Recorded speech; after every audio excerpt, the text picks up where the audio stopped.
Hi. Today is Easter afternoon, and I just thought of a couple things I wanted to say. Oh, my husband told me I need to try to look at the camera, but see if I look at me, I'm not looking at the camera. So I'm going to try to look at the camera so I'm looking at you instead. I learn something new all the time. A couple days ago, I was listening to Charlie Kirk and Candace Owens, and they said some profound things, but one thing that Charlie Kirk said that I loved, he said that the left owns everything. They're in control of everything, yet they're mean and they're angry all the time. We own nothing, but we are joyful and live joy-filled lives. We enjoy our lives. And I thought that was quite profound because the conservative and Christians, we aren't in control of everything. The left is in control of the school system, the news media, politics now, everything of influence they're in control of. Hollywood. They think this will bring them joy by controlling everything. But the problem is that it doesn't bring joy because they are still in bondage to their sin.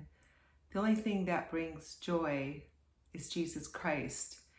And as our pastor said today, we have seen things happen in our country that we wouldn't even imagine just 10 years ago.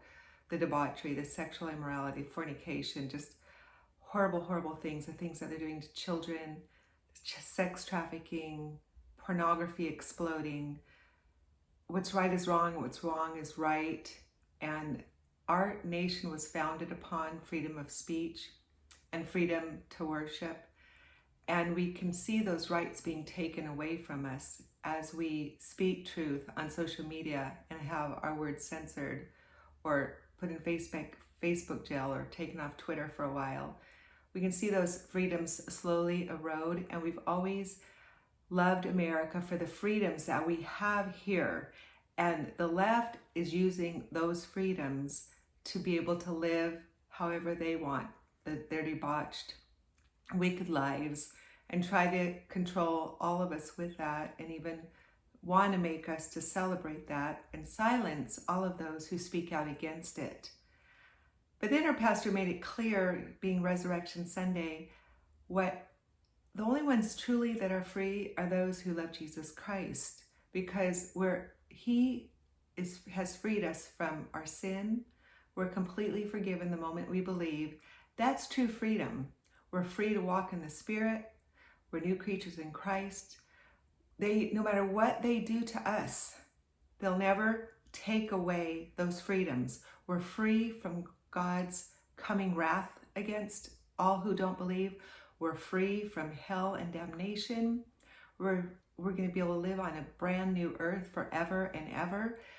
Women, this is freedom. As we see our freedoms being taken away in our beloved country that was founded upon biblical principles and freedom to worship, we still will have our freedom in Christ. And that's what matters in the end, because we still can be filled with joy because we know who's in control. We know how it's all going to end, and it's going to be magnificent for all who believe upon Him.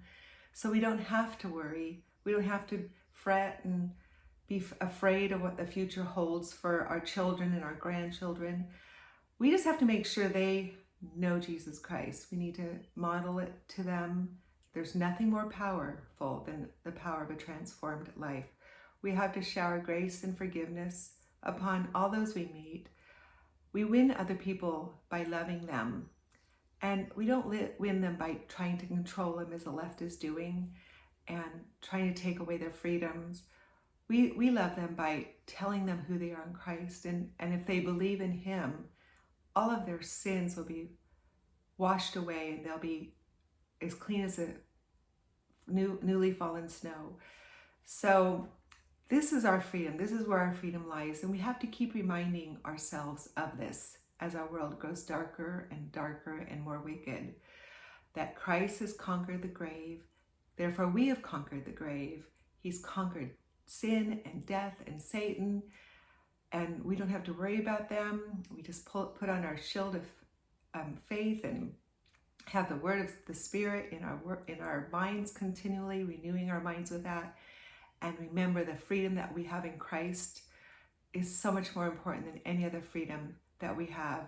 Look at the Apostle Paul. He was locked in a prison cell, yet he was rejoicing and praising the Lord for the freedom that he had in Christ, and that his sins, even as a murderer, were completely washed away, and he was going to be spending eternity on the new earth. So renew your mind with these things. Enjoy this day with your family, or whatever day it is that you watch this, because those are our true treasures on this earth. My husband, my children, my grandchildren, those are definitely my true treasures on earth. And my biggest prayer for all of them, and well, now my grandchildren, because my husband and my children all love the Lord, is that they will love the Lord and walk in truth too, and find true freedom in Jesus Christ. And no one can ever take that away. Talk to you later. Bye-bye.